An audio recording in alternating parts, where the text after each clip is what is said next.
GKW, welcome to another edition of Good Karma Wrestling, our year in review show. Kind of a best of show. I'm Gabe Knights from ESPN Milwaukee. From ESPN West Palm, Brian Roach. ESPN 1000's Jonathan Hood. Also check him out on Sunday, Sirius SM, as he is part of the Pro Wrestling Nation 24/7 team from 9 a.m. until noon Eastern time. All right, boys.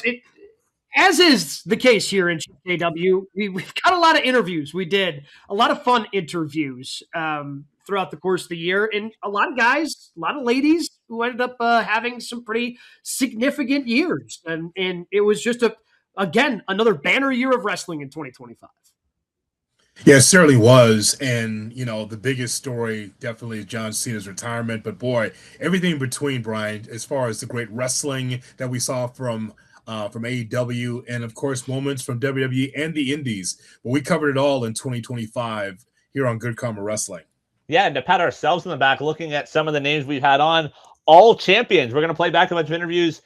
Everyone but one, which is his own story, held championship gold in 2025. So the champions came to us as champions before they won titles.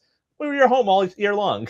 Well, maybe a little GKW rub for the first interview that we're playing back here. Ricky Saints, which was a fun conversation where we got to juxtapose where he's been, where he is now, and of course he later became NXT champion. Here's our conversation from earlier this year with Ricky Saints.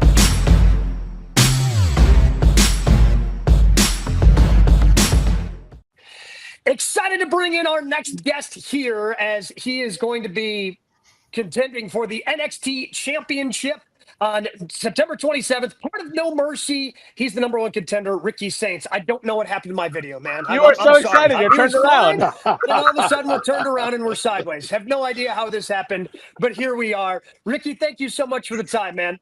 Thank you for having me. I thought it was so funny that all of us went, huh?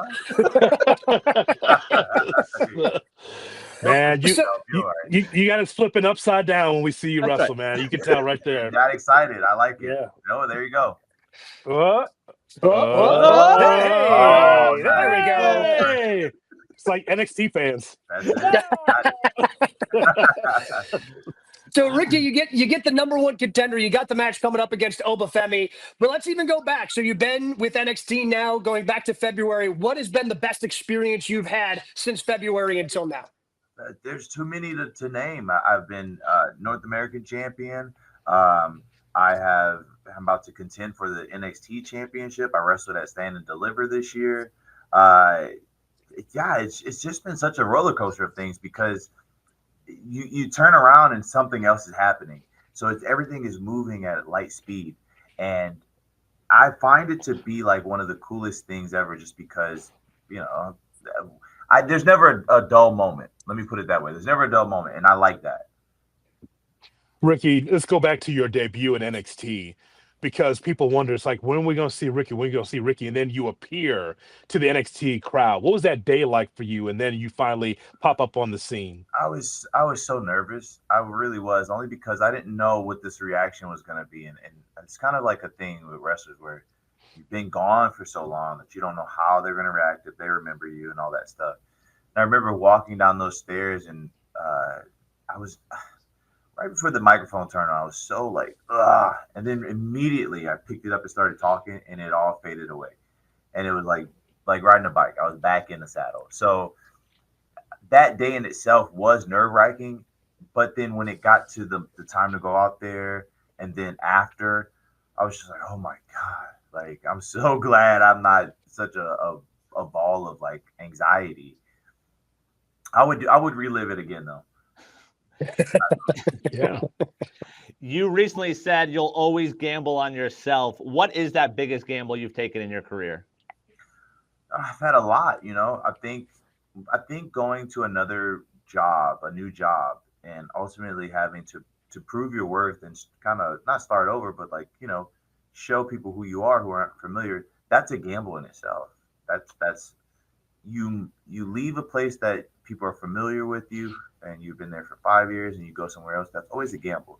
That's like in any day job, you know, where you have to gamble for yourself, for your family, in order to get something better that you want. And that's kind of what it's been for myself. And I've done this before in my career where I've left something that was good and like it was secure, money's coming in, but I have a need to fulfill that is something more in life, something more fulfilling for me, something that makes me feel good and go to sleep at night and say, okay, well, at least I didn't leave anything on the table.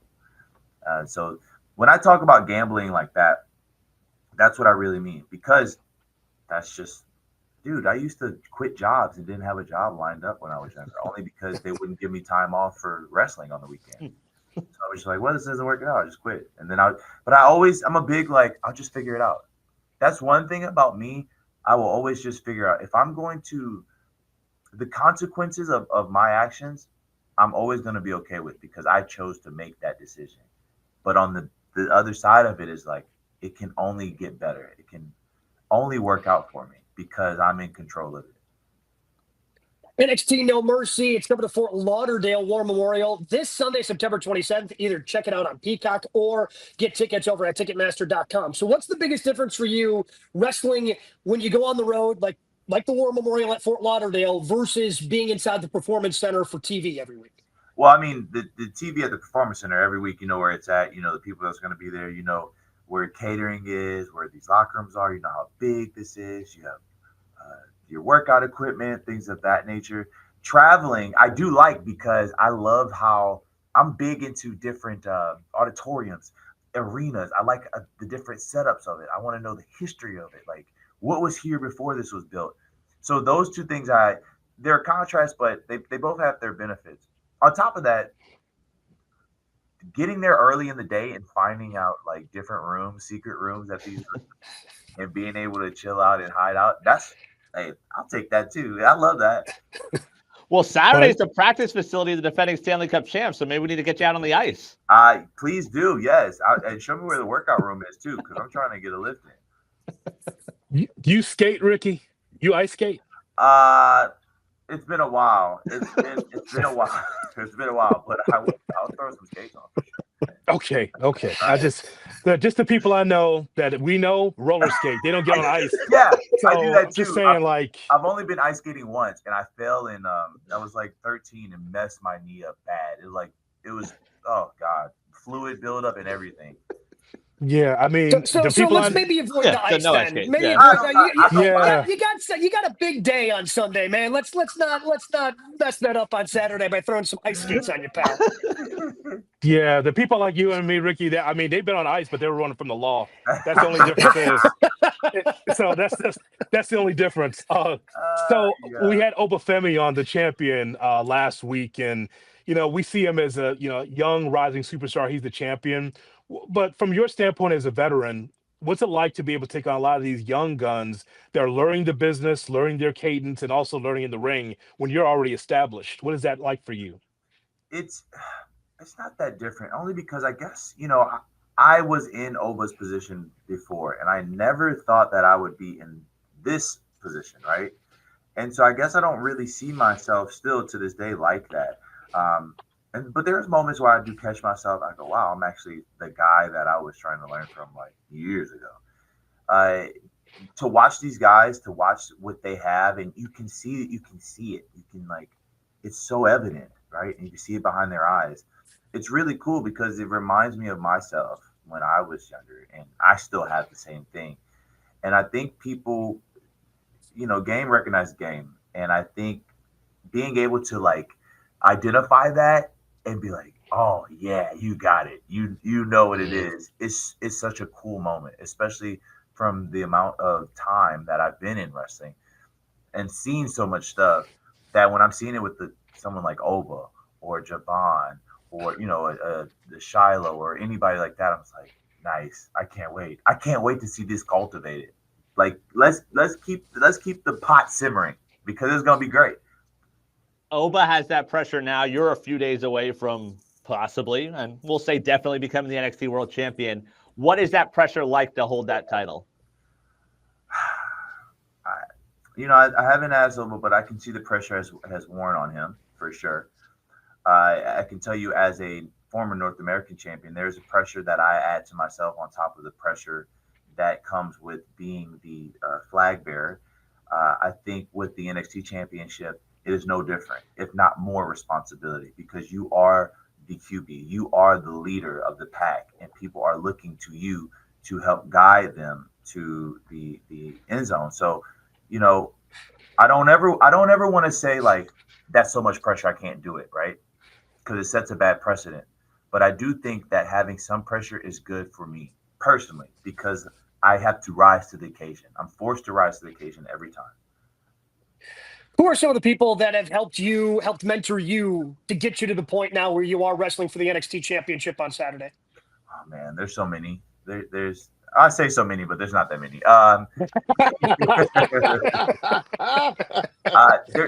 There's a few people in my life that have really helped me, and I can you got the Bryan Danielsons, you got the CM Punks, Cody's, Sean Spears, people like that have really along the way helped guide me to this point that I'm getting to. And even then, some guys that are not as known, and God rest his soul, Jax Dane was another guy from NWA that really took me under his wing and helped me out. So I can't say that this was a lonesome journey, for sure. There are people who have helped, and as much as they could, right? As much as they have been able to help. So I do think that this Saturday, it is on me to not only make them proud, but to make myself proud and my family proud as well. So Ricky, ultimately, it is about you and motivating yourself to get to the top spot. So, what would Ricky Saints say to Ricky Starks about the journey the last 10 years? Man, I think I would say everything will always work itself out every time, no matter how hard it even gets, and no matter how deep it is, the depths of it, right, of getting to rock bottom, it will always work itself out. You talk about the guys that have helped you, obviously a close relationship with Cody Rhodes. How much do you brag about someone like that? Like, yeah, that's my buddy. That's QB1 on the main roster right now. Not a lot, actually. He's a really good dude, great dude, has helped me out tremendously in wrestling, outside of wrestling, with my family. My family loves him. I love his family. Yeah, to me, he's just Cody. I don't think of him anything as like, WWE champion. Like yeah, that's just my man right there. He doing it. He doing his damn thing. It's so cool. What's your favorite thing about pro wrestling? I love the interaction. I love walking out and seeing a kid with their family, their father or mother, and that being the snapshot of a memory that they take forward, as they get older. I love that type of gift that I'm able to give, of that type of, that emotional connection. You go to a show and you're sitting next to someone that loves wrestling just as much as you, and y'all are sharing in that type of like community, that type of, the type of celebration. Like, it is how can I say it? It's an underrated feeling to celebrate. And y'all have been to football games, basketball games. Y'all know what that feeling is, and it radiates throughout everyone. It's the same thing with wrestling. That's what I really love. That part of it.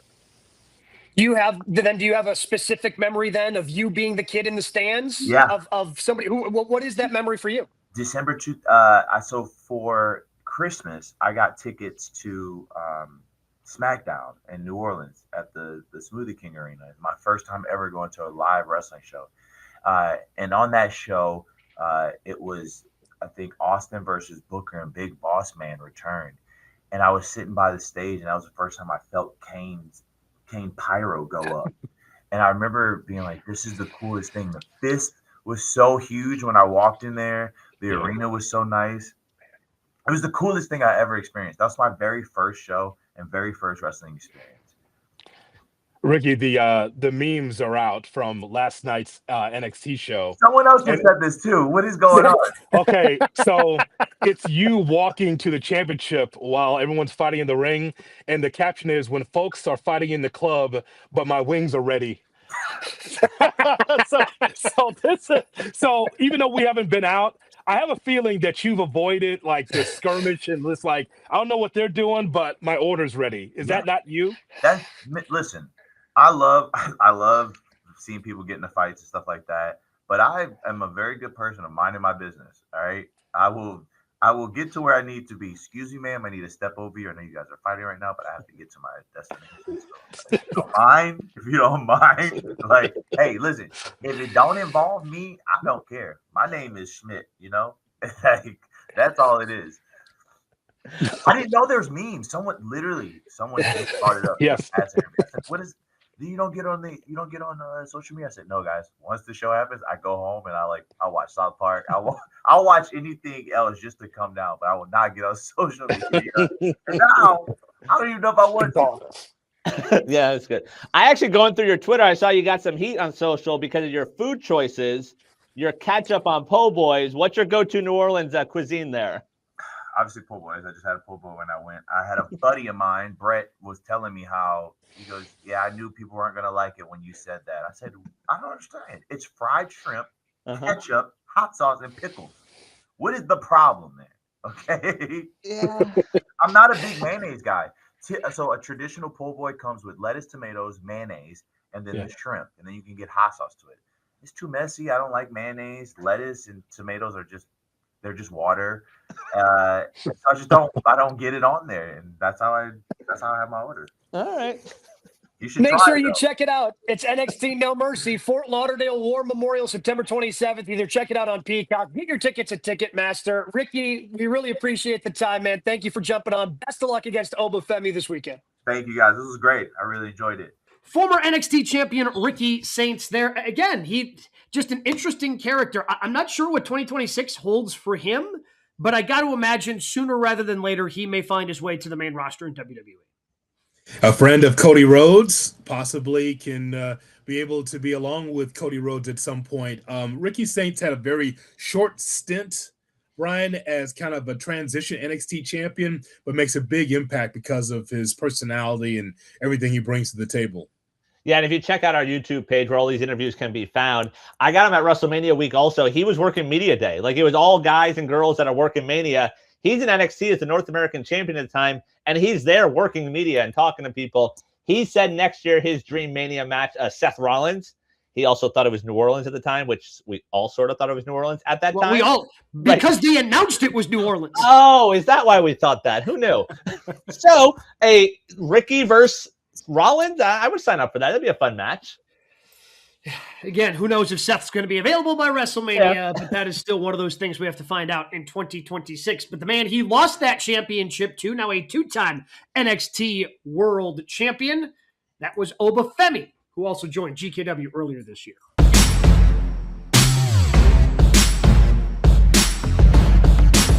Welcome into Good Karma Wrestling, along with Brian Rhodes from ESPN West Palm. I'm Jonathan Hood from ESPN Chicago, and we can't wait. No Mercy taking place in Fort Lauderdale, Florida. You can always catch NXT, by the way, on the CW Network on Tuesday. We have the champion, the NXT champion with us, Femi. So happy to have him with us here on Good Karma Wrestling.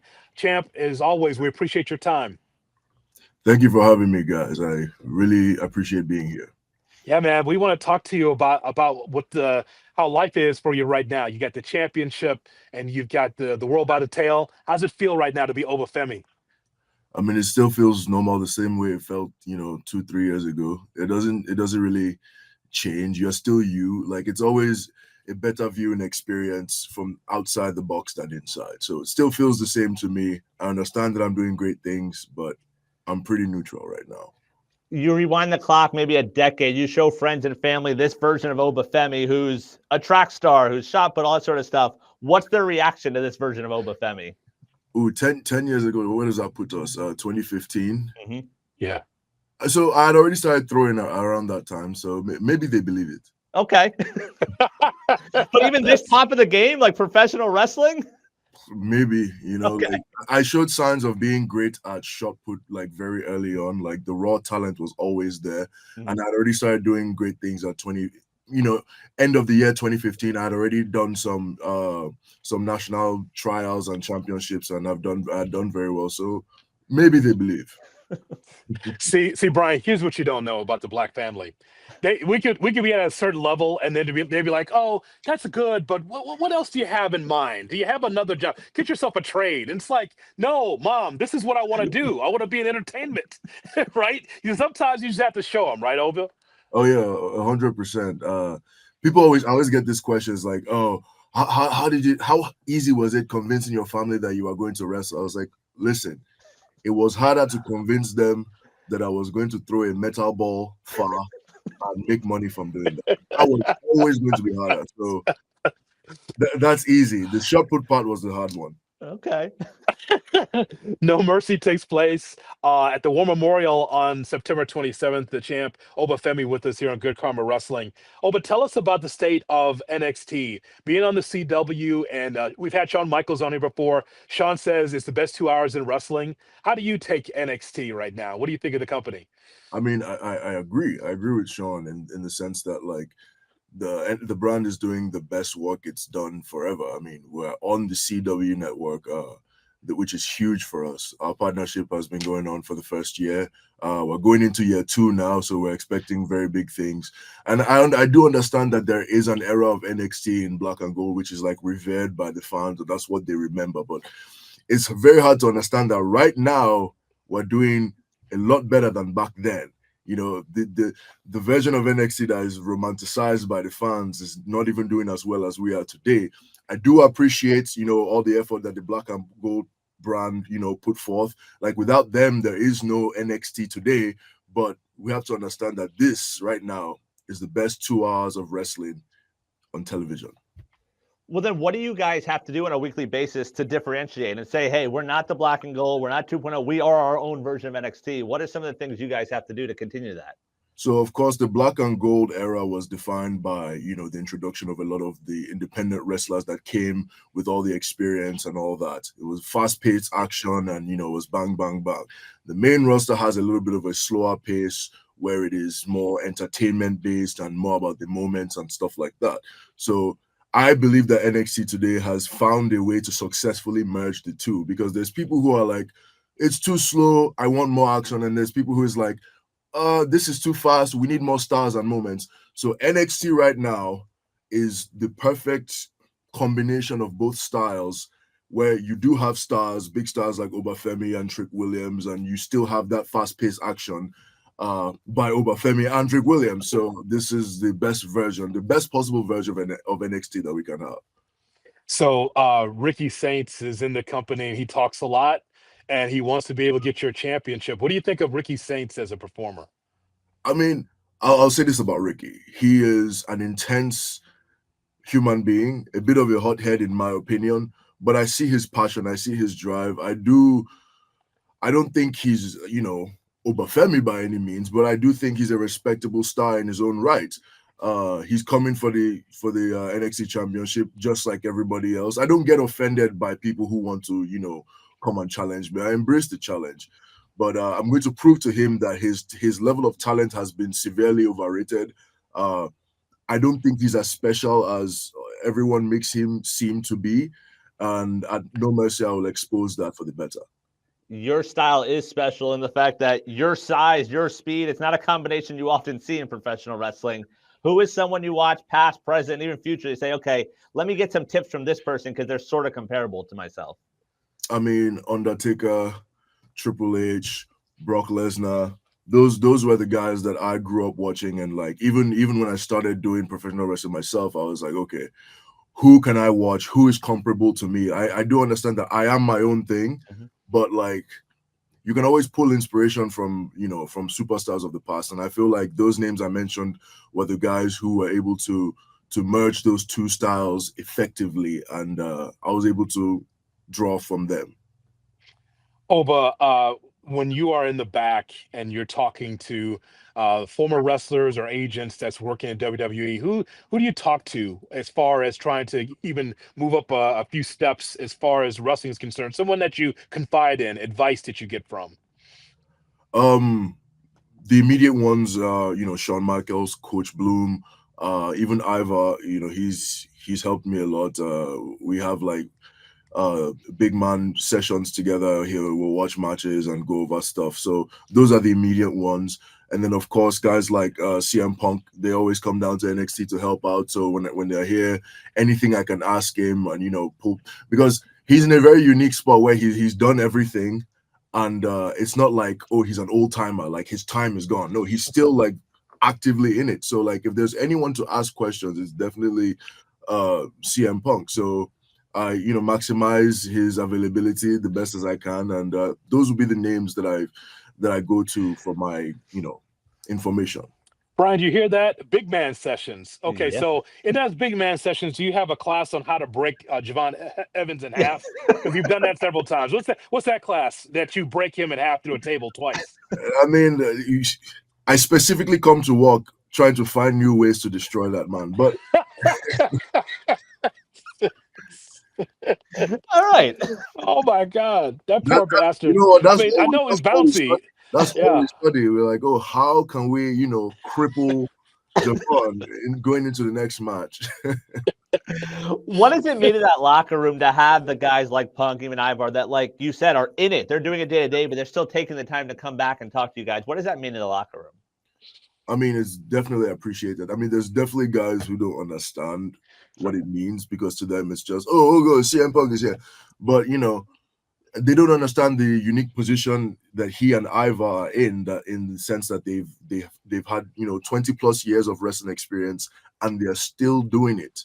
That's a unique spot, because Sean and Coach Bloom and all those guys and Undertaker, they still come around, but they retired, they're done.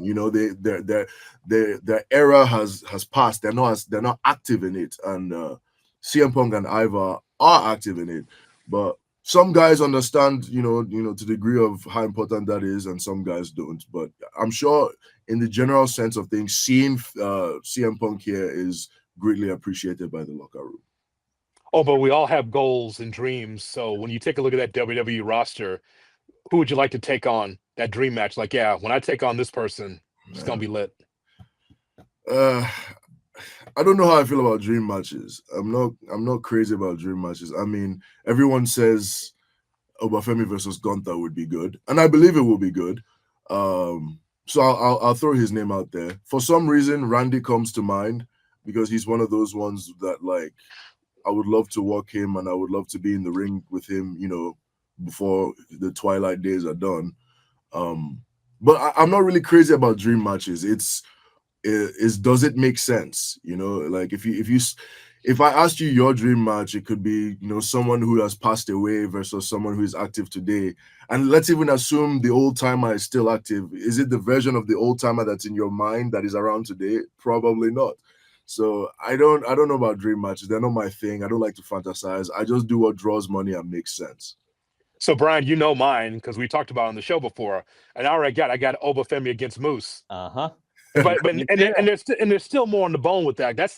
That can't be done. There's more to come with that, I would imagine, somewhere down the line. When I saw that, I was talking about that for months on the show, and I finally got it. I'm like, this is what I've been looking for.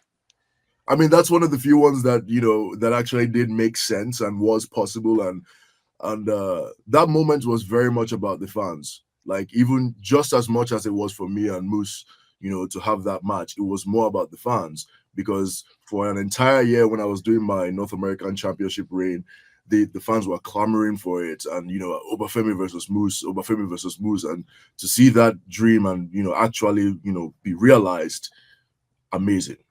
Well, Hood mentioned goals. A lot of people in this profession, the goal is the main event of WrestleMania. There are a lot of people out there that say Obafemi is a future WrestleMania main eventer. When you hear stuff like that, how do you take it in? I try not to let it get to my head, because you're never as good as you think you are. You're never as bad. You're never as good as they say you are. You're never as bad as you think you are. So you always have to find that that balance. And amen. One day, hopefully, it will happen. Mm-hmm. But I try not to dwell on that, because sometimes when you tunnel vision, you forget to experience the journey. This is our 200th episode of Good Karma Wrestling, and you're part of it. Do you have any advice for us to keep going to 300, maybe 301?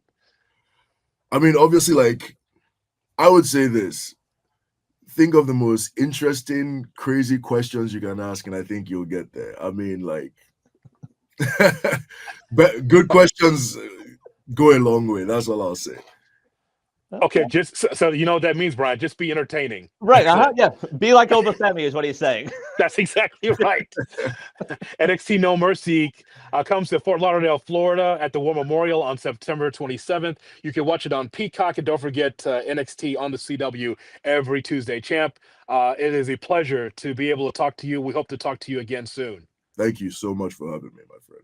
And now what I love about Oba, and we talked about this last week, and the final Saturday night's main event for John Cena, and he wanted all these people to be featured. I thought Obafemi was one of the ones who really stood out and stuck out for me. I think big things are coming for this guy in 2026. Brian, if there was a big guy like Obafemi kind of just stalking the ring, shoulder, foot, I mean, I think I'd run too. He's just a guy that I've been waiting to see him break out, and he was able to do that at NXT. I could see him in the Rumble in 2026. I definitely can. Even though the match on Saturday night's main event was about 6-7 minutes, the impact, what he did against Cody Rhodes, making him bleed legit, it shows you that he could be an impact player in 2026. They take their time with these superstars in NXT, and you're like, all right, when are they getting called up? When are they doing something? We felt that way about Braun, and now Braun's someone you look at like, oh yeah, that could be a Mania main eventer, not in the future, but in 2026. I think Oba is the next guy to follow. He's got it all, and I think he is someone we see big things for in 26, and maybe a huge Mania spot in 27. Oh, I could see him main eventing one of the nights in 27. Well, yeah. I guess maybe the probably. I think they only have one night in 27 because that's going to be over in Saudi. But I digress. But I do think that big things are bound for Obafemi. One of the next interviews that we're going to be playing, one of our favorites here on GKW. She is now in the second reign as United States champion over on the SmackDown side of things. She is the one. She is the only Chelsea Green.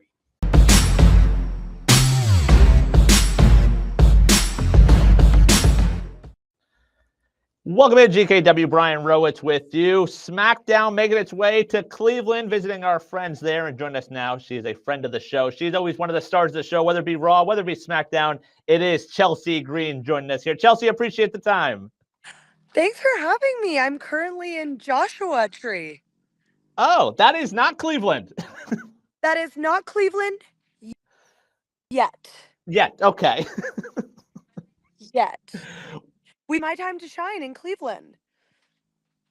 There you go. For you, you look back on this past year, so much has gone on in your career. For you, when you reflect, what has this last year meant to you on the professional wrestling scale? I feel like the past 10 years have all been for this year, for 2024, 2025, 2026. Like, everything I've ever wanted, the trust from the creative team, a WWE championship, a singles championship, a faction. I'm traveling the world. I am booked and busy. Like, that is all that we ever dream of as a wrestler. So it's been crazy, you know. It feels like it happened overnight, and then at the same time, it's been 10 years. Right. So, you know, the saying is you don't become an overnight sensation overnight. For you, when did it click? When did you suddenly realize, wait, this is happening and all this is going what I've always thought would happen? I would say, so I came back in 2023. I would say around mid 2024, I was like, oh, this is everything I've ever dreamed of. And, you know, like, my husband reminds me that all the time. Every time I'm like, oh, I'm tired, or like, I don't want to get on this plane. He's like, babe, this is everything you dreamed of happening, you know. And so many people never get to experience this in their career, and I just feel so lucky that I get to do it, and not only, you know, get to do it like kind of with my husband, but I've got my girlfriends all there. And then also the support. What does that mean to you? It's one thing to bust your ass in the ring and do all that, but to see the fan support, I mean, it was a few months ago, WrestleMania, like, you were one of the talk of the town. You weren't even on the card. What was that? What does that mean to have that support from the fans? It's crazy, but, you know, I do have to say, like, I try not to feed into the hype, because if I fed into the hype, I'd also have to feed into the negativity. Sure. And although I have a tremendous kind of fandom, and like, group of people that support me, there's also a lot of people that are hoping and praying for your downfall. So I just want to make sure I stay level-headed all the time. And I think it's important that I get home and I turn wrestling off. You know, I clock out, I turn wrestling off, and I have hobbies, you Sure. know? You continue to shine. You continue to be that. You mentioned social media, though. You use it as a voice also. You're out there. You have your opinion. How is, it's a cesspool, social media generally, but how are you using it in a positive light as well? Well, I think everyone knows on social media, I really do try to speak about women's rights and the LGBTQ Yep. community. I just want to make sure that as a white cis female, I'm doing all I can to kind of like be a loud voice for the voices that don't feel like they can be loud. I grew up with people in my family who were gay, who were trans, and so I have strong ties to that community, and I just want to make sure that I'm using my voice for the good. Look, I don't believe in necessarily feeding into the political side of things, and that's what I always wanted to make clear. Hey, vote for who you want to vote for. That is not something that I need to know. However, I'm still going to support what I support, which is women's rights and actually human rights. That makes sense. Chelsea, last time that you were on the show, you talked about how it's really not about championships, but about telling stories. So, what about how you feeling right now about the company and where you are right now in WWE as far as storytelling? I mean, I feel amazing because right now I am doing Raw and SmackDown. Obviously, as you've seen this past year, I've been doing a lot of NXT. So I don't know that I could ask for any more. Of course, as a creative, I always ask for more. I'm always pitching ideas. I'm always coming up with new storylines. But at the end of the day, like, I'm just happy that they're calling me in multiple times a week to entertain you. And it's not just on SmackDown. Like, that's a very, very good position to be in as a wrestler. But, I'll always want to tell more stories. I'll always want to dive deeper into feuds. I'll always want to give you the most. I want to, have hardcore matches and go through tables, and I want to shave my head, and I want to do a loser leaves town match. Like, all those things are on my bucket list. So I'm going to continue to push for them. I mean, you were in the ring with Nikki Bella one-on-one a couple weeks ago. Where did that fit on your bucket list? That wasn't even on my bucket list because I didn't even think that was possible. Okay. Like, the fact that is now happening is such a pinch me moment. And last week, I was so exhausted. I've been on the road for a couple months now with really no days off at home. And then I basically got a call from like my parents and my sister being like, I can't believe that you're about to get in the ring with Nikki Bella. I watched her on Total Divas. This is why a lot of us wanted to be a wrestler, was because of the Bellas. So it's crazy that now I get to beat her up. Yeah. Chelsea, we're going to let you in on our conversation about Evolution. So we talked about on Good Karma Wrestling that we love what we saw from Evolution. We want to have more, but we also want the company to give the storytelling a little bit more breathing room. I mean, Yeah. think about it. It was Beyonce's there, Great American Bash, all the stuff that's happening. We just want it to be on an island to its own. So what'd you think of the build-up, and do you feel like Evolution will happen again? I feel like Evolution will happen again. I feel like it's going to be sooner than 7 years from now. Yeah. Fingers crossed. But I will agree with you in terms of this year has been crazy. We have basically only gone 2 weeks without a pay-per-view. Like that, I've never heard of that. But with that being said, we're all consuming it. We're all tuning in. We thought that Evolution was that butts weren't going to be in seats. And I'll tell you what, I walked out there for that battle royal and butts were in seats. Tickets were sold. The amount of love and support that we got online was incredible. So, obviously they know what they're doing, whether it's TKO or WWE, I don't know. They know what they're doing. They continue to put on these banger shows. So who am I to say that that's wrong or that we don't have enough build up? I don't know. And you know what? The other thing, Brian, watching that show, it didn't sound like a bunch of dudes in black shirts like we usually hear on Raw or SmackDown. You can hear the women in the crowd screaming and like Right. cheering. It's like it sounded it had a different tone Yeah. than the usual shows in WWE.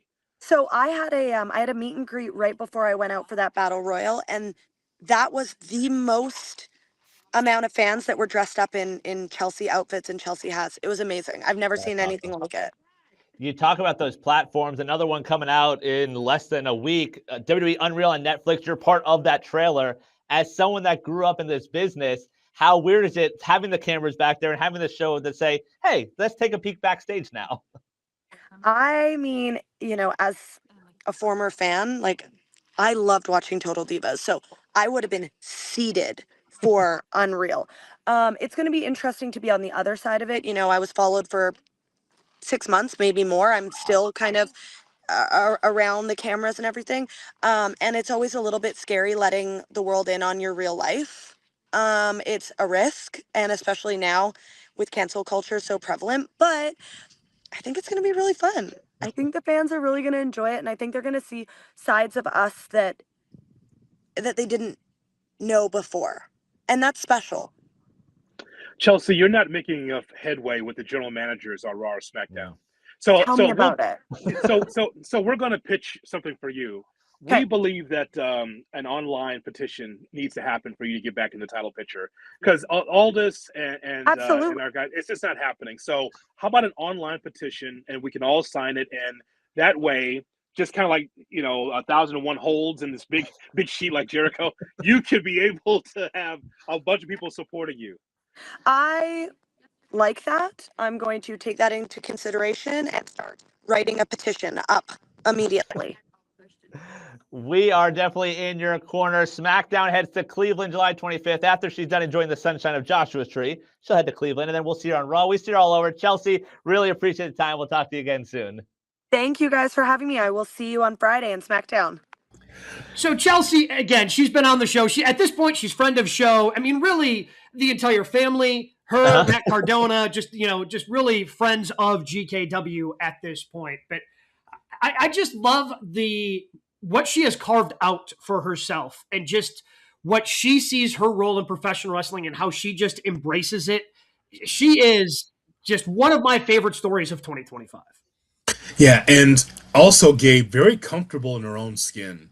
Mhm. She's one of the first ones, along with Bianca Belair and others, but she was one of the first ones to tell us, Brian, like, she's not concerned about championships. She's concerned about being able to have valuable TV time, telling stories, and having fun. Like, she's already paid by WWE. So while you're getting paid, why not have some fun? And I think that a lot of people root for her. That's manifested in her having a championship with the AAA outfit as well. So she's having fun and also winning a lot.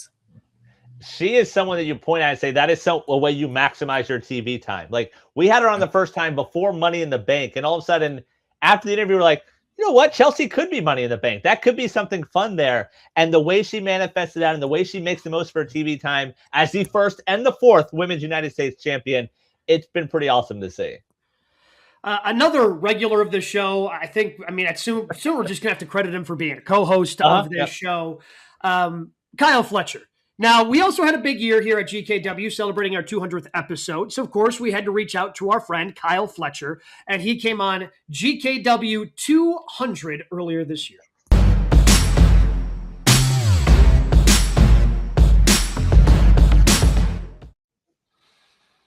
We're celebrating 200 episodes of Good Karma Wrestling, along with Brian Rowitz from ESPN. Hang on, wait for your turn. ESPN West Palm, Brian Rowitz. I'm Jonathan Hood from ESPN Chicago. And let me tell you about Saturday, September 20th, AEW All Out from Toronto, Ontario, Canada, 3 o'clock Eastern, 2 o'clock Central Time. And think about this. This is going to be on HBO Max. How about that? How about that, Brian? Not only YouTube and Dave & Buster's and Amazon Prime, but also HBO Max. This is big, isn't it, Brian? That's right, and that's why we have to bring the guy that might be taking home the world title. Not even might be. That will be taking home the world title. Come on. Definitely take the future world champion. Say his full name, Hood. Do it. Yes. He's waiting for you. The prototype Kyle Fletcher, our TNT champion, as Fletcher will take on Hangman Page for the AEW Championship. Now jump in. How are you, sir? You got my name wrong. The Proto Star, mate. The Proto Star. Jeez. Protostar Kyle Fletcher with us This here. guy, come on. I was so excited. I got to be here for 200 and you fucked up my name and now I ruined everything. Okay, now I'm not excited anymore. Cool. Great. Welcome, sir. Well, now I'm just not excited at all. Oh. You've ruined everything. Oh well. Well, thanks for your time. Of course.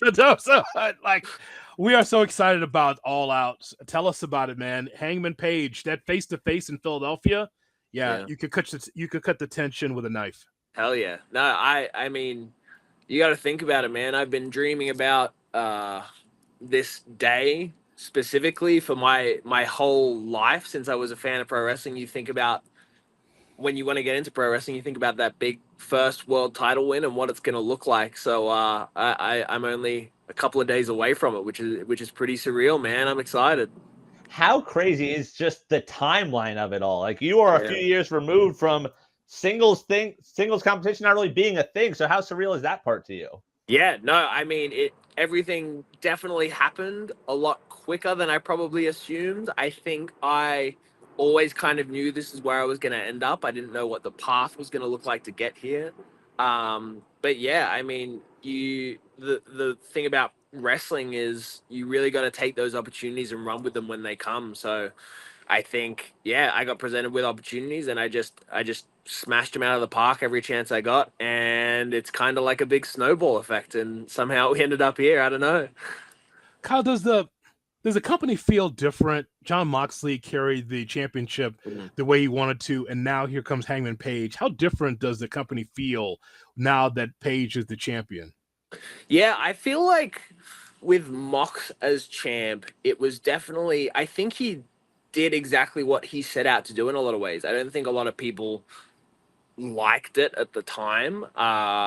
They were like, we want to see someone else, but I think he did exactly what he set out to do. He was waiting for someone to step up, and Hangman, he really found himself throughout that process, and he turned into the world champion that AEW has needed these past couple of years. So yeah, I think the company feels very different with him at the forefront. It feels like almost we've come out of this cloud of darkness almost that was the Moxley championship reign, and everything feels a lot more hopeful. We have this momentum now going forward, and we just got to keep capitalizing on it, honestly.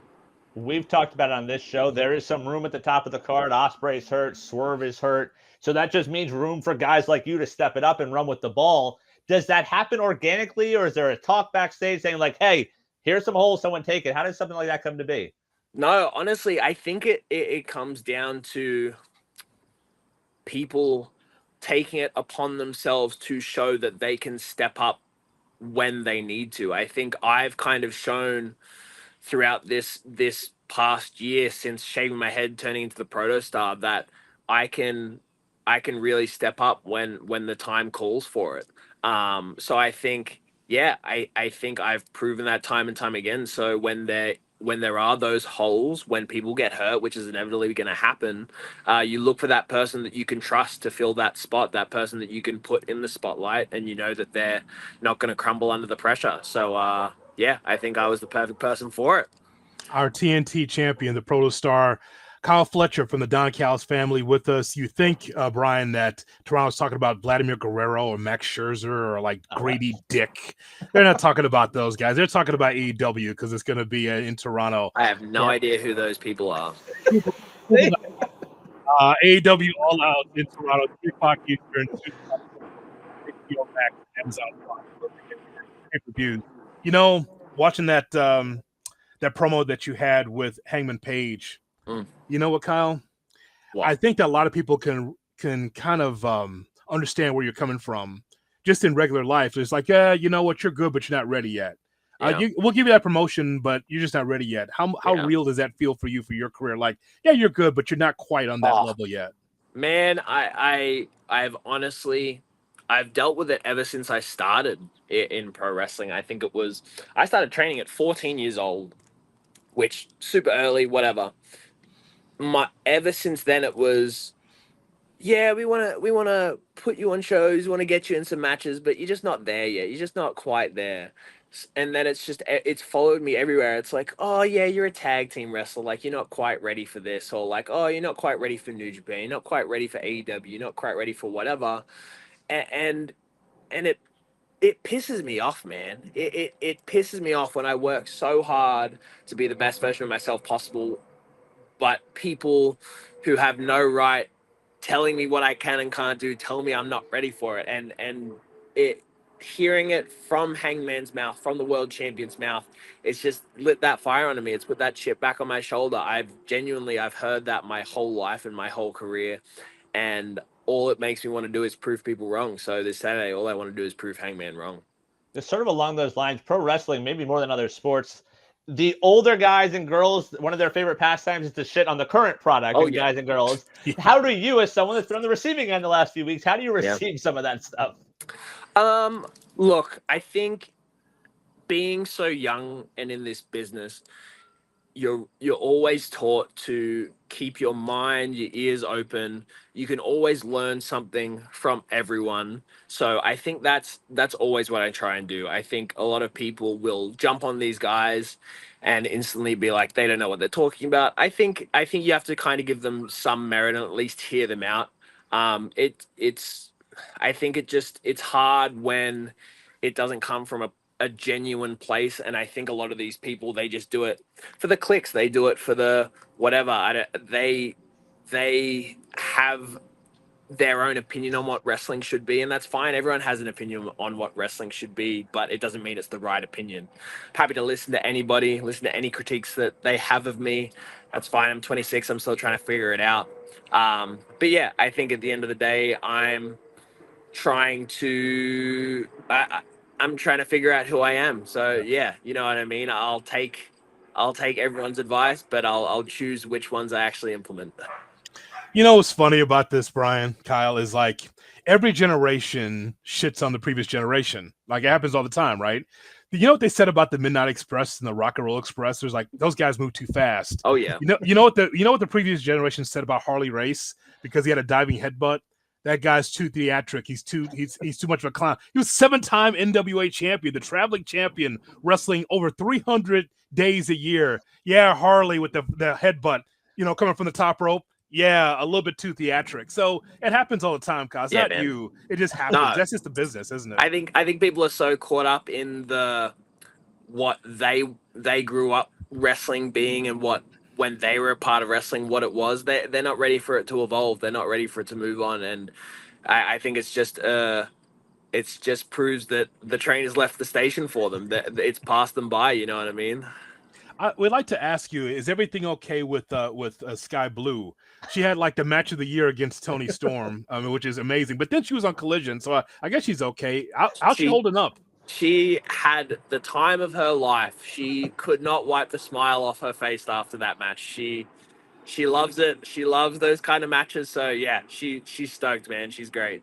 Remember we had her on the show. She told us that she's been told she's not around sharp objects, and then we see what happened this past week. So yep, how do you watch that as a fan? How do you take in that type of match at the 2300 arena? Oh, man. I think for me, just knowing Sky so well and knowing what she loves and knowing how much she just always wants to be in those matches, I think as much as to me, I was wincing and like trying not to look at some points, it's just like, I just know that she's having the time of her life out there. So I think for me, yeah, it's just I watch it with a smile on my face because I just know she's having an absolute ball. Kyle, we're not just some show. You've been on here 18 times, and so you got to give 35. What are you talking about?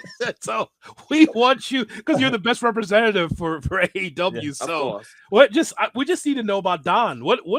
Give us a story about Don lately. Something that you haven't told all the other outlets. Give us something about Don because everyone asks you and you give the ancillary answer. We've read your answers. It's like it's a blow off answer, but now you're home.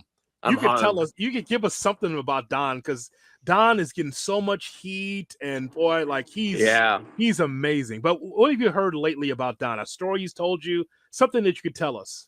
Well, one of the funniest things he's been doing lately, he's whilst we were in Philly, there was, I don't know why, but he was obsessed with this one steak restaurant, but it closed way earlier than the shows would finish.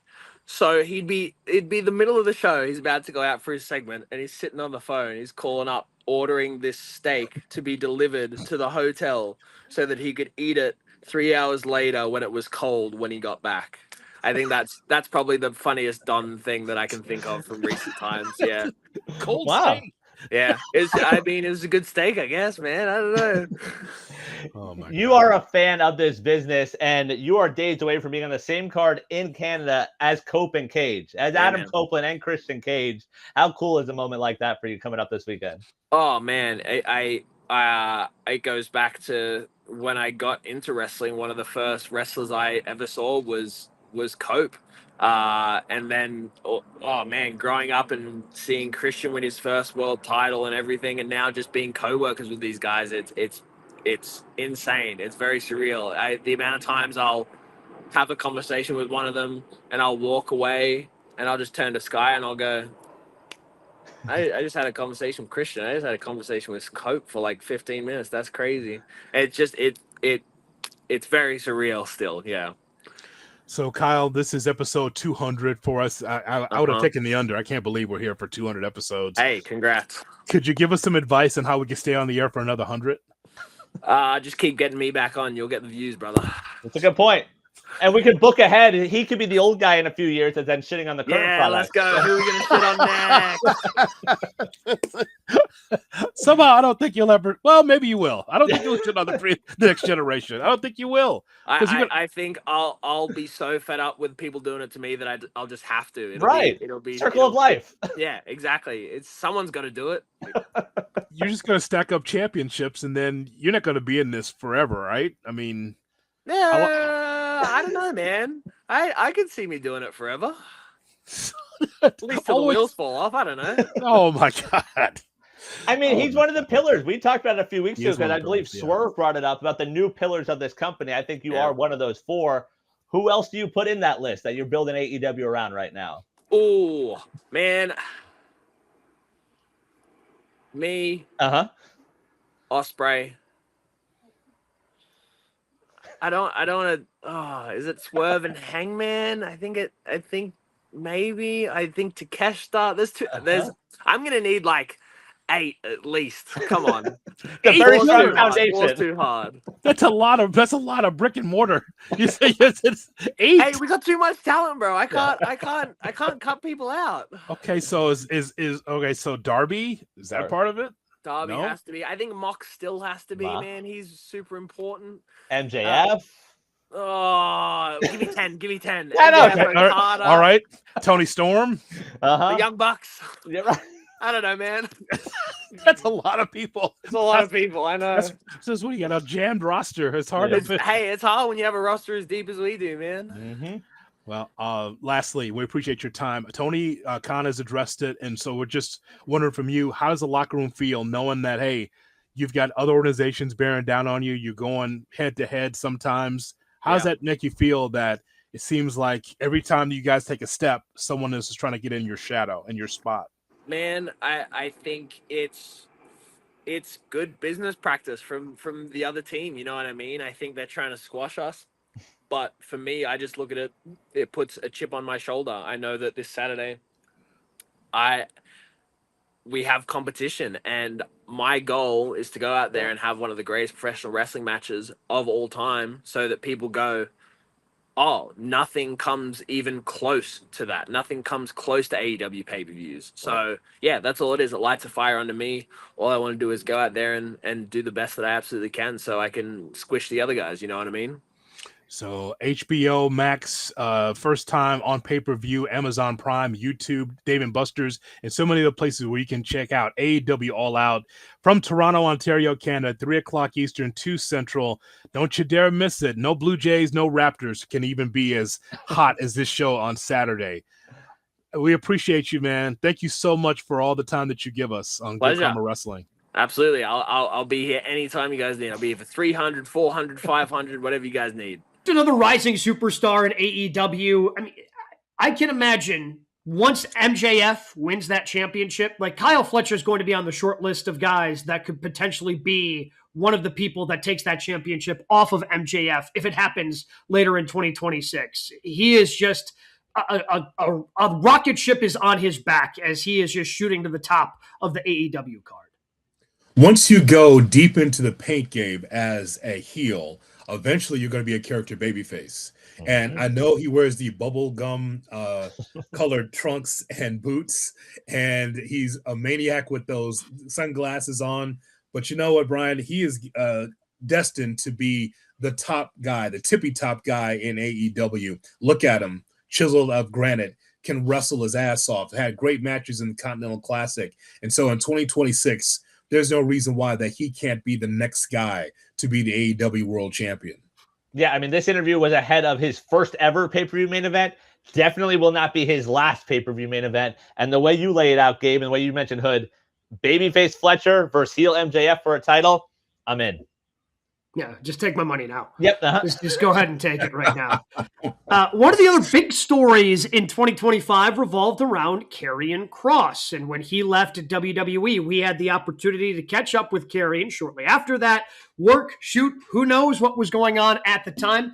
But he provided some interesting commentary about his current situation in 2025.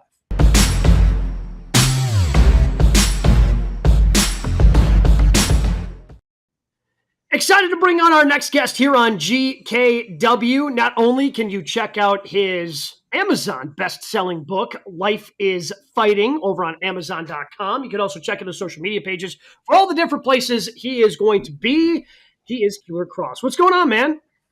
Well, the black helicopters are circling the house. I'm not in prison yet. Everything is good, guys. Everything is good. That's good. So how long did the process of putting together and then writing a book take? Well, I started the book at the time that I was released last time. Not this time, the other time. And I basically finished it right before we came back, which may happen again. Who knows how things play out? But yeah, it was a few months. It was a scary few months, actually. I went back and forth on whether anyone was ever going to read this book or not. I got a little intimidated by the amount of things that were in the book that I just wasn't sure people were going to, I wanted people to read about, but I'm glad I did it in the end. Kross, you've done a lot of these interviews, and we watched him, and we're watching your YouTube. We got to promote that as well. Your YouTube is just off the chain. I mean, we've seen you say you appreciate the fans, you appreciate us supporting you. But what does that mean deep down when the cameras are off, when you're talking to Scarlett about it? How does that really make you feel here? Well, I mean, look, the reality of it is the perception of equity in the eyes of the audience when they look at a performer largely has to do with the way that they're booked. Like, people typically in mass droves don't necessarily like to cheer for the guy who's always losing, especially if it's a bad guy. There's something endearing about a good guy who always loses because he could be painted as the underdog. But I think something happened where people organically began to look at me as the underdog because they could see I had something more to offer than what they were watching. And then I was able to kind of punch through. They were able to see that. So people being with me and the support that I'm getting on a daily basis in all directions, it feels really good, man. Like I feel like it's superseded that equation of how you're booked versus the perception of equity. The way I was booked, it didn't affect negatively how people feel about me. And that's powerful. I don't even know what to say to that. I can't remember a time where that's happened necessarily, because again, I was the bad guy. But that's not always really the way people saw it. And people who did maybe see me as a bad guy, they felt like, you know what, this is our bad guy. That's pretty cool, man. Like, we can't force that to happen. They either choose you or you don't. That's never, not like that. That's never really quite happened to me like this before. So off of that, have you been able to self-analyze and just look back and say, why did that happen? Because you look 6 months ago, a year ago, you have a faction, you're on TV. You're still on TV a few months ago. What changed in the fans' eyes, in your opinion? You know, it's hard for me to frame it that way. It almost kind of feels unfair for me to say this is how it happened. I feel like it almost has to come from the audience, that explanation. But in my opinion, I think certain things that contributed to that was, for the little amount of time that I got, I tried to be as entertaining as I possibly could, and that started to come through the TV. When I didn't have time on TV, rather than complaining about it or being moody about it, I went online and I tried to develop something that was entertaining in the absence of me being on TV. And I think my efforts began to be noticed on more than just a scale of whether or not this is entertaining or not. People could see that there was a performer there who was dying to reach out and connect. And I think sometimes that's what you have to do in wrestling. You have to, in a tasteful way, get ahead of where maybe they're taking you, or show them, hey, we can go farther than this and it can be in your benefit as well. I can really give these people something they're going to remember. And finding a balance act to that is different for everybody. And I got to imagine, you mentioned, how scary it was kind of writing the book of, okay, are people going to connect with this? Putting that stuff out there, are people going to connect with this? I'm assuming is just almost equally as scary, is it not? Oh, sure. Yeah. I was mentioning, I was talking to a friend of mine about this. A lot of people like to feel like they are in a room full of like-minded people all the time. And that can be scary for a person who maybe doesn't feel like they're like everybody else.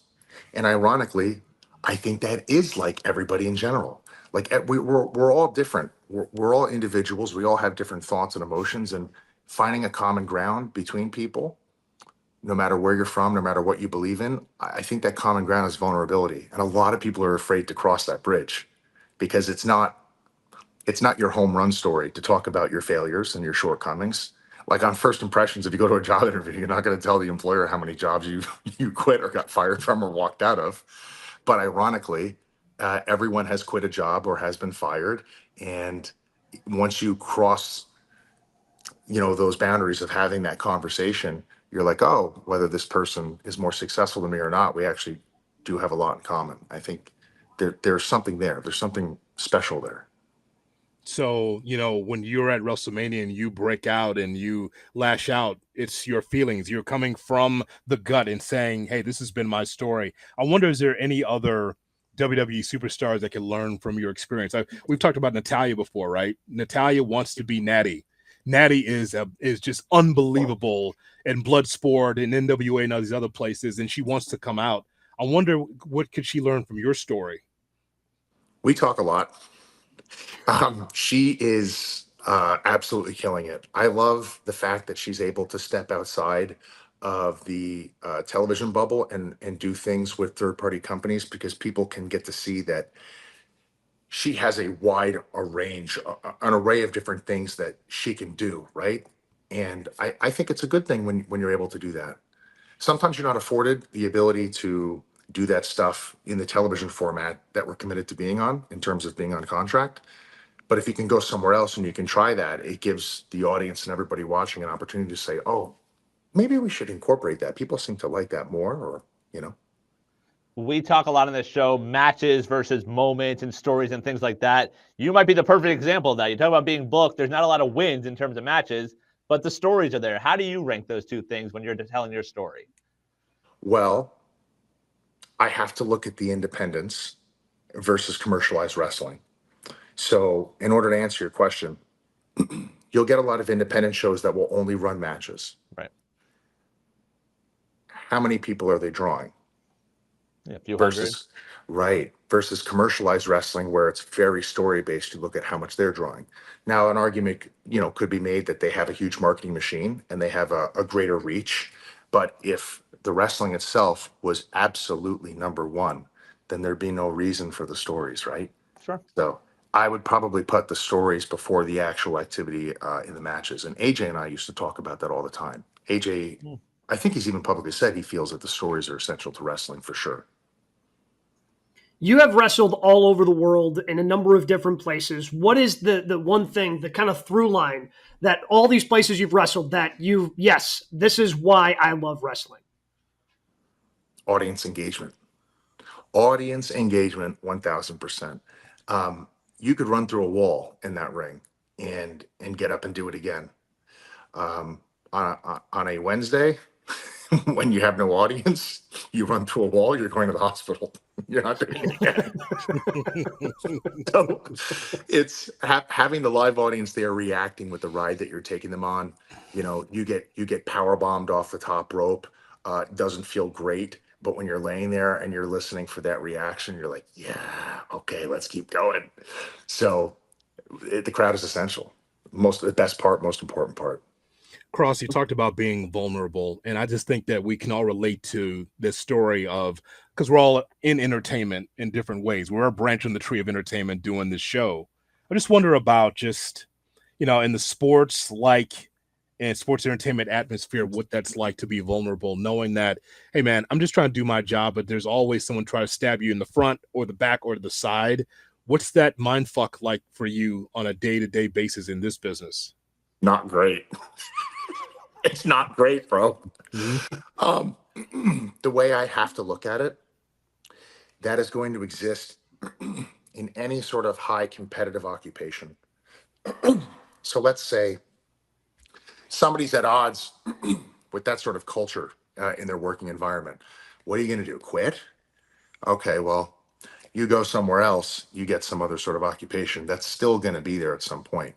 The reality of it to me is if you're good at what you do, and perhaps you're better at it than some people that you work around, there's always going to be different personalities that are going to try to cut your legs out from underneath you so they can try to get ahead because there's no other way they can. So I always tell people to stick it out and find a way to make it work, because that will, if you're good at something, that will follow you everywhere you go, no matter what. Because life is fighting, Brian. Because Right. life is fighting. Oh, look at that. That's a promotional guy right there. He knows. For you, obviously, these last 6 months, you couldn't have predicted this far. 6 months from now, where do we see Killer Kross? Man, this is going to be very strange to say, but I feel very good about everything going on right now. I know that may sound really crazy because there's the perception of what people see online, and everyone does their takes and their interviews and their assessment and analysis on everything. I have never felt this supported in my entire life. I can't even tell you how many people have reached out in all directions, in all walks of life, celebrities, musicians, producers, I never knew that this many people were watching what I was doing. I can't believe it. And it's a strange thing. Sometimes people only ever get their flowers in life when they pass away. And that's always really sad. I talked to Chris Bay about that. Chris Bay never knew how much people cared about him until he broke his neck. And he said it was a very weird feeling because people are confessing their love for him. He didn't know that they felt that way. And I feel like in a very strange way, I'm getting all of that right now. So whereas I had the audiences cheering for Kross, now I have people reaching out and being like, hey, Kevin, I love you. And that hits different. That hits really different. And whatever is coming over the next 6 months, I feel like it's going to be a good thing. I'm trusting my gut on this. I am exactly where I need to be in my life. This is going to prepare me for who I need to become. And writing that book I had a catharsis in writing it. I realized, man, if I had to go back and tell my younger self anything, maybe I'd just say, keep going. Because all of the silly things that happened to me and even the mistakes I made actually led me to here. So I don't know if I want to mess with that. You talk about the support, and obviously you get the advantage of having your wife along with you on this wild ride that is professional wrestling. What is that like to be able to have her kind of experiencing a lot of the same things you do? These experiences that I've had, these memories that I've had, would be worthless if I had them by myself. I feel like being able to, it's like when you go to the movies. I'm not opposed to going to the movies by myself to watch a good film, but it's a lot better when you go with a friend, because then you could talk about it afterwards. You can say, remember this, remember that. You go to an amusement park. If you went on the rides by yourself, like a psychopath, Michael Myers style, you know what I mean? It just feels weird. You go with your family or your friends or something. That's what being on the road with my wife has felt like for years. As I'm at a theme park and we're going on every single ride together, and we're like, that was incredible, and we're going to remember that for the rest of our lives. And her and I, coming up from very humble beginnings, sometimes we would just look around and be like, I can't believe this is happening. Killer Cross with us here on Good Karma Wrestling. Life is Fighting, available now where books are sold. Last time you were on Good Karma Wrestling, you mentioned there were several house shows that stood out that Scarlett was in, that she turned agents' heads. The crowd was into it. So, we haven't been able to see her or have not heard from her. She's not doing the book tour. You are. So what's her future? Because I think we want to see her in the ring too. Is that something that's on the card for 2025? I think so. We have dates locked in all the way into spring next year. We just don't want to announce everything at once. I think the hardest part about what has recently happened is having so much work that we can't do all of it, and we really want to. It's stuff that we'd be really interested to do. It's very fun. In terms of her getting back in the ring, I think I don't want to put words in her mouth, but you could probably anticipate that's definitely going to be happening.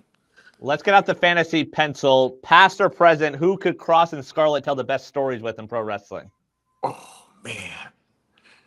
Well, I think Macho Man and Scary Sherry would have been a good matchup. Miss Elizabeth, yeah. You're right. I think that would have been cool. I think, there's so many, dude. There's so many. That's the first one that came to mind, though. I like to go to the fun route. Yeah, that'd be fun. Big nostalgia mark. So Jimmy Garvin and Precious, Dusty Rhodes and Baby Doll. Yes. Of course, you're a heel. Of course. Yes. So you're yourself. You're yourself in all of this, by the way. You don't have to change. You don't have to be a baby. Like, you're just the heel couple. Both of you. Yes. Bam Bam and Luna. Yeah. Man. Edge and Lita, or Edge and Beth, whatever. Okay. Man. There you go. So you can give me my money now if it's Edge and Lita and you too. Yeah. Oh shit. First of all, I'm getting an excellent match, right? Right. Yes. Then I'm getting the cat fight outside and it rolls into the ring. It's gonna or the mix attack. So 4 people that can work. Yeah, that's novel. Yeah, we can get that. Hell yeah. Again, you can check out the book, Life is Fighting, wherever books are sold. Again, check it out, Amazon. Kevin, thank you so much for jumping on with us. We appreciate it. Congratulations on the success of the book. And you got 3 guys here that are certainly going to be keeping an eye on whatever's next. Thank you so much, man. This has been very cool. I appreciate the time to talk about it, and I keep everybody posted. Now, with Karrion, obviously things have cooled off in terms of, is he going to come back to WWE? But he's forging his own path in the independents, which, again, as we've seen from Matt Cardona, can be a successful way to go. And I'm expecting to hear a lot from Karrion Kross in a similar manner in the way that we've heard from Matt Cardona from the Indies. And I think Karrion's going to have a good 2026. So when are we going to hear from Karrion? Best of 2028, 29? Because you talk about cooled off. You're right about that, to the point where I think we've discovered in 2025, not a work, completely just off the picture. Like, he's not circling back to WWE anytime soon. Otherwise, we would have heard something about this, read something about this. Like, he's on his own. Apparently, when we talk to him, this is it. Yeah. Super insightful, and also someone that, like I teased, the interviews we're playing, one of the guys that did not wear gold in 25 that fans wanted to. Fans got behind him. The internet got behind, but the front office did not believe in him the same way. And I think now it's on him to, as we've heard guests tell us, go pull a Drew, to go out there, reinvent yourself, and come back and be like, oh, yeah, that's someone we want on our roster. So interested to see what happens with him moving forward. But any conversation we've had with him, it's so insightful, and it's someone that is just so smart that you're like, there has to be something you can do with that man's mind. And finally, in our year in review, not a review. In fact, a preview of World's End coming up this weekend with Harley Cameron, somebody that I view very similarly as Chelsea Green, who has been able to maximize her time, now has gold as a women's tag team champion, will be part of World's End coming up in Chicago this weekend. Here is our conversation, getting ready for World's End, checking in with Harley Cameron.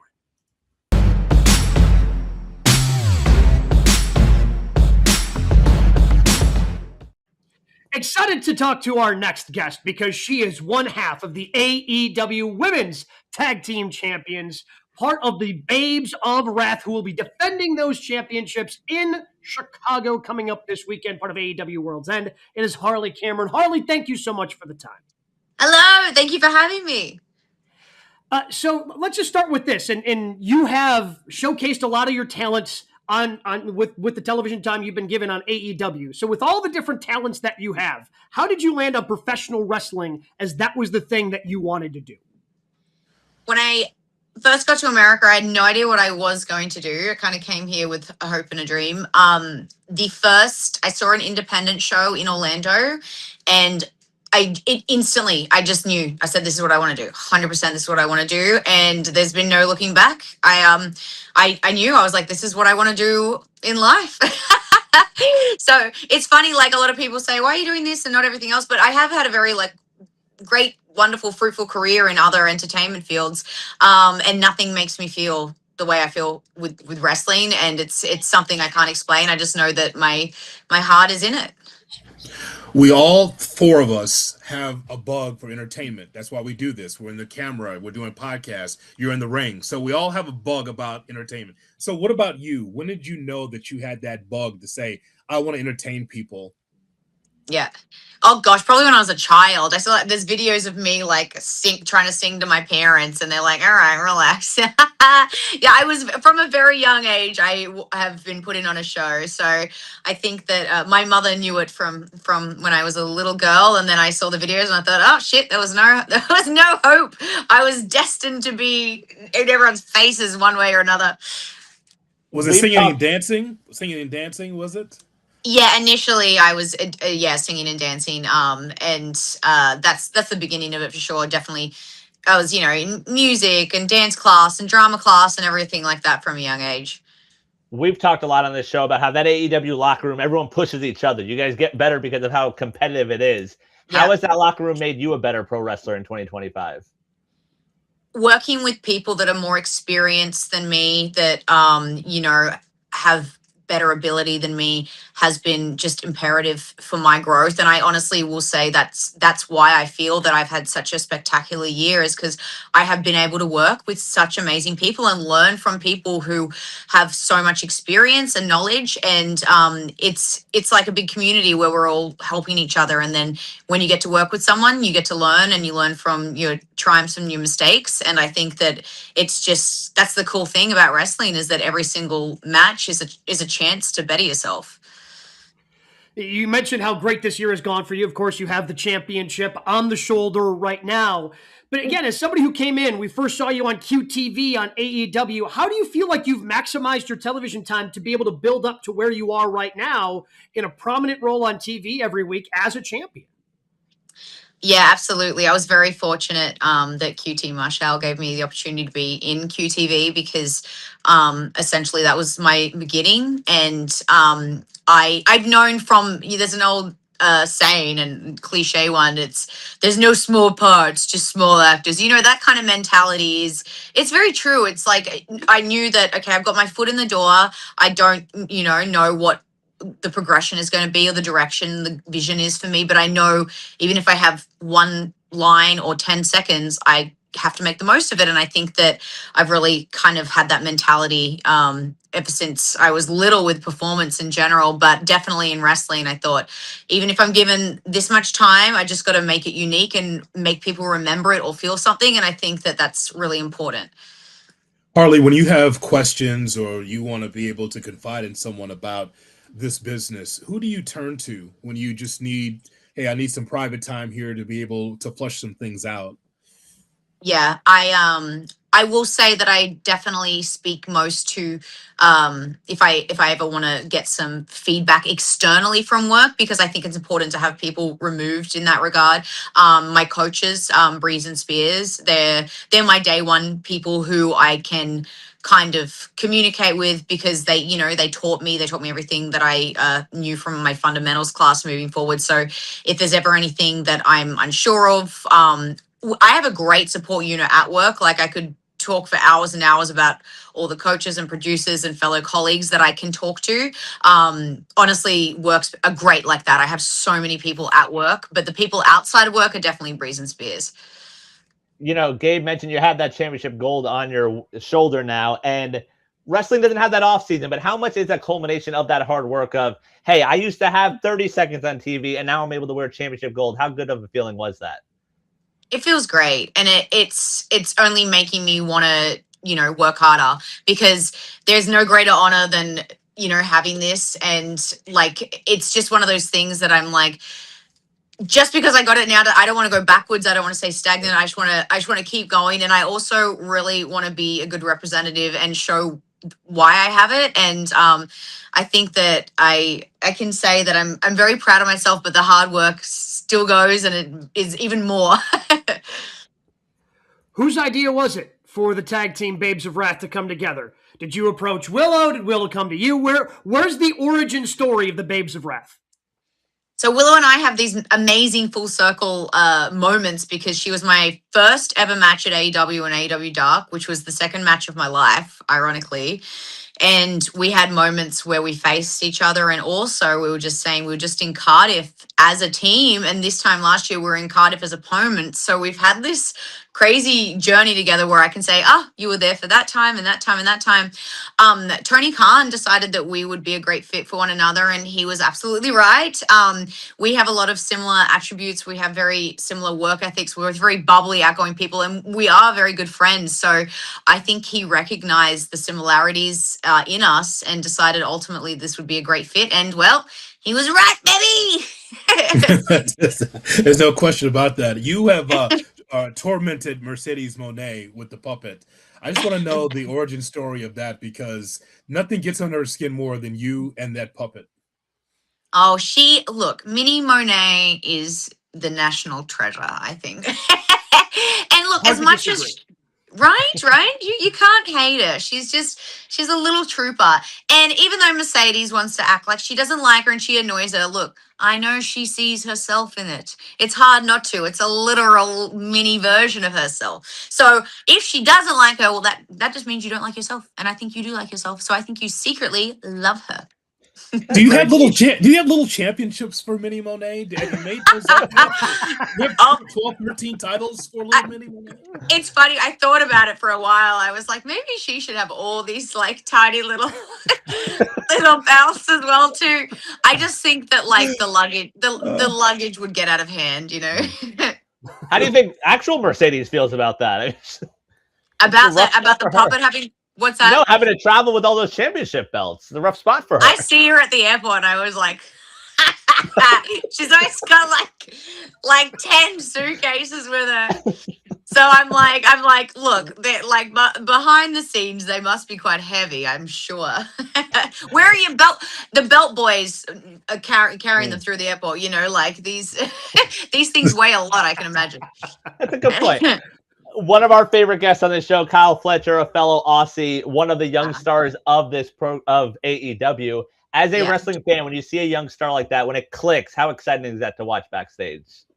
Oh, I will say, like, I talk about this all the time. Kyle, to me, is so impressive. Like, he is somebody who, like, literally in the last year, like, the evolution I have seen of his growth and his work is insane. The match that he just had with Speedball, I think, is the best match of the year, if not, like, one of, definitely.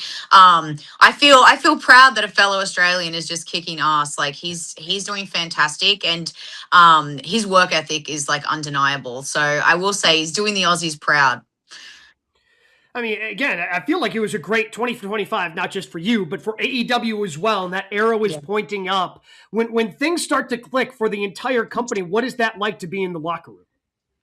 It's awesome. There's such a good sense of like friendship, genuine friendship, camaraderie. I was just saying, like, not long ago, like, I don't have family here, and like, it sounds cheesy, but I truly mean it. Like, work is my family. That's how close I feel to everyone. And like, honestly, like, I get to the ring these days, like, before the show, and like, it's not just the women, the men's locker room, like, everyone's like training together and helping each other. Like, it's such a cool feeling, and I think we feel really strong and closer than ever, and it's like such a nice feeling. I definitely think we all just are on this same like mental path of like, we want to see everyone succeed, and there is like a really, really special thing that it's feeling stronger than ever.